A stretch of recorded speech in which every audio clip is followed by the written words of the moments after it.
What is Roger Goodell thinking right now? Watching Rob Manfred here, and what does this bubble trouble portend for the NFL, which of course doesn't have a bubble's weather. It's lack of bubble trouble, I should say. So how does a non-bubbled contact sport have any shot?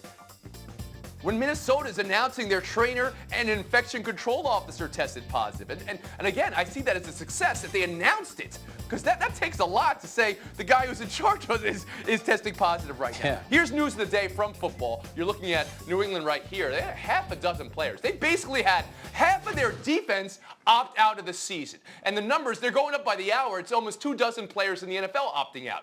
Schefter had an executive tell him he thinks Belichick might be onto something here, might be masterminding something. Frank, whether you believe that or not, what do you make of the opt-outs in the position football's in? I know. So now the Patriots are tanking because all their players are being are leaving.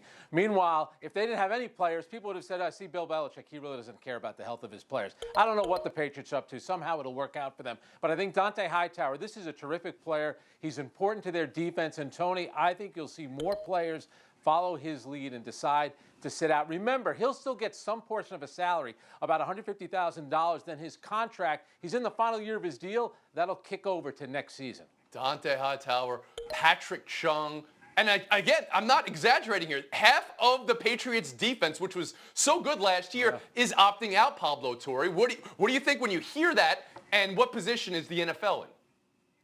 My first instinct is to be a Belichick conspiracist. I am still a person who thinks he's a mastermind. Somehow Newton, they're tanking for Trevor Lawrence. That's what you're going to tell me.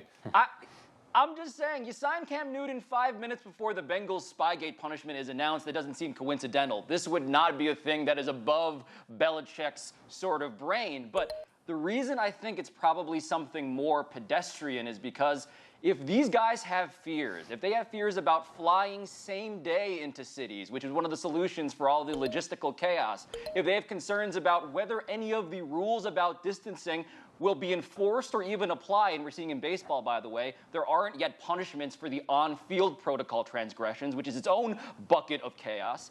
I'm thinking, okay, if my teammate says no, I can stand in his shadow and not be all alone in opting out. I think that just might be what's happening here. Just guys thinking, I have support from my colleagues, and I don't have to be all by myself on this. Okay, it's not just the opt-outs. And Clinton, I'll bring you in here. Judging from your last answer in baseball and knowing you, I know where you would stand on players valuing, of course, their health and their own decision-making capability here. It's also, you've heard about the quarantine quarterbacks? You know, this is like designated survivor. The Kiefer Sutherland show, where we're going to keep quarterbacks 1 and 3 with the team, but 2 and 4 are going to go elsewhere and never come anywhere near the facility should there be a breakout. Is the NFL in a position there where they're making the right decisions here? As a native of the capital of the United States of America, you know I'm a big fan of the designated survivor setup. But overall, I think this is just, again, garden variety mercenaryism with the Pats. Guys are saying, you know what? We're kind of expendable. And in this case, I think we're good. Forget about the hotels. Forget about the flights. What's going on with the huddle and the practice field? If I don't need it, I'm not going to take it. I think that's where we are with this overall. And the NFL is going to have to make a decision. Can you actually play football safely? Question for the ages. I know I'm going to be repetitive here, but again, I mean, this season and every sports season was going to have an asterisk no matter what. I don't agree with that. I think this is a more challenging season to win than any other. But players, former players, when LeBron maybe gets a ring, we're going to put an asterisk on the season no matter what. Here's the time to tear everything up and, like other sports have a tournament. And for football, let me nominate this, a World Cup-like format, where in your division you play 3 games or 6 if you want to be bold, and you have a round-robin tournament, and then you go to a knockout stage, just like in the World Cup, and you have quarterfinals, semifinals, conference final, and then you have your final. It's a race against time. You're already on a razor-thin margin, and you're not playing with the bubble, but that's a modified bubble in some ways. That's another. I put that out there again. Nobody's going to be listening in the back rooms, but I put that out there again. It would be fun. Tournaments are fun. NWSL, hit it out of the park.